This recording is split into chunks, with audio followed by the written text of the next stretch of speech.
विभाज्यता के नियम हम लोग समझते हैं। जैसे कि किसी भी संख्या को देख के बताना है कि वो संख्या 2 से भाग लगेगी कि नहीं, 3 से, 4 से, 5 से, 6 से, 8 से, 9 से, 10 से और 11 से भाग लगेगी अथवा नहीं, बस देख के बताना है।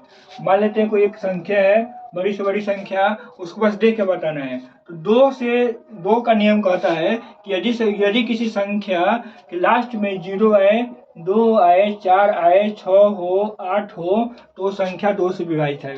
अगर किसी संख्या के लास्ट में ये सब दिख जाए तो समझेंगे कि 2 से विभाज्य है। अगर 3 से देखना है तो 3 से कि उन संख्याओं का योग, मान लेते हैं 2, 3, 5, 7, 8 एक संख्या है, तो 3 से विभाज्यता का जांच करना है तो इन संख्याओं के अंकों का योग, जैसे 2, 3, 5, 5, 5, 10, 10, 7, 17, 17, 8, 25, 25 आया। जोड़ने पर अंकों को अगर ये 3 से भाग दे रहे हैं, अगर पूरा कट गए तो 3 से विभाज्य है अथवा नहीं है। पूरा नहीं कट रहा है तो 3 से विभाज्य नहीं है। चौथा 4 से विभाज्यता का नियम क्या होता है? किसी भी संख्या के लास्ट के 2 अंक, किसी भी संख्या के, जैसे एग्जाम्पल फॉर 2, 3, 4, 7, 2, किसी भी संख्या के लास्ट के 2 अंक, 72 है, लास्ट के 2 अंक 72 है। अगर 4 से डिविजिबल है तो यह संख्या 4 से विभाजित है अथवा नहीं। तो 4 से पूरा कट जाता है तो क्या होगा, ये 4 से विभाज्यता के नियम के तौर पे फिर बैठता है। तो 5 का नियम में क्या कहता है? किसी भी संख्या के लास्ट में 0 है नहीं तो 5 है, किसी भी संख्या के लास्ट में 0 हो या 5 हो तो वो पूरा 5 से कट जाता है, नहीं तो नहीं। 6 का नियम क्या कहता है? यदि कोई संख्या 2 और 3 दोनों से विभाज्य है, जैसे 2 में जैसे जांच लिए कि लास्ट में 0 आए, 2, 4, 6 और 8 आ रहा है तो 2 से विभाज्य है। 3 में संख्याओं के अंकों का योग जोड़ लिए, उसे 3 से भाग कर दिए, पूरा कट गया तो 3 से विभाज्य है, नहीं तो नहीं है। तो अगर 6 से जांचना है तो 2 और 3 दोनों से जो कट जाता है, दोनों के नियम पे फिट बैठता है, वो 6 से भी विभाज्य होता है। आते हैं 8 के लिए। 8 के लिए क्या कहता है रूल्स हमारा कि अगर कोई भी संख्या के, किसी भी संख्या के लास्ट का 3 डिजिट देखना है, 4 जैसा ही 8 चलता है। 4 में क्या देखेंगे? लास्ट का 2 डिजिट, और 8 में क्या देखेंगे? लास्ट का 3 डिजिट। जैसे एग्जाम्पल फॉर 1, 2, 4, 5, 7, 2, 1, लास्ट के 3 डिजिट क्या है?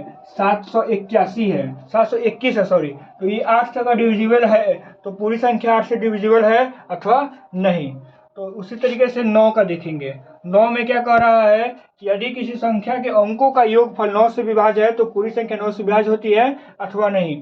जैसे मान लेते हैं कि 2, 3, 5, 6, 3, एक कोई संख्या है, क्या करेंगे? जोड़ देंगे, अंकों के योग जोड़ेंगे।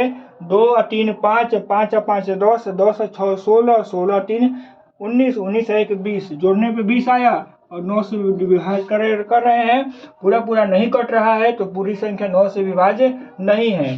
10 का नियम कहता है कि अगर किसी संख्या के लास्ट में 0 आए तो संख्या 10 से विभाज्य है अथवा नहीं। 11 वाला थोड़ा सा समझेंगे, कंसेप्चुअल चीज है।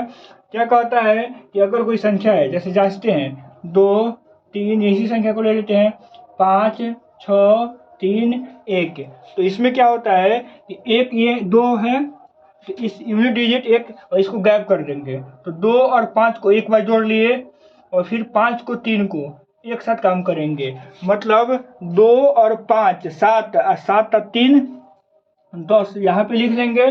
जो छोड़े हैं उसको देखेंगे एक बार, 3 और 6 9, 9 और 1 10, और इसमें घटाने पर या तो 0 आए या तो 11 से डिविजिबल कोई संख्या है तो पूरी संख्या 11 से विभाज्य होती है अथवा नहीं। यहाँ पे 0 आ गया तो ये संख्याएं क्या होंगी? 11 से विभाज्य है। इस तरीके से हम लोग विभाज्यता के नियम को देख सकते हैं और किसी भी संख्या को बस इस फॉर्मूला, इस कंसेप्ट के आधार पर हम लोग बता सकते हैं कि वो संख्याएं विभाज्य है अथवा नहीं।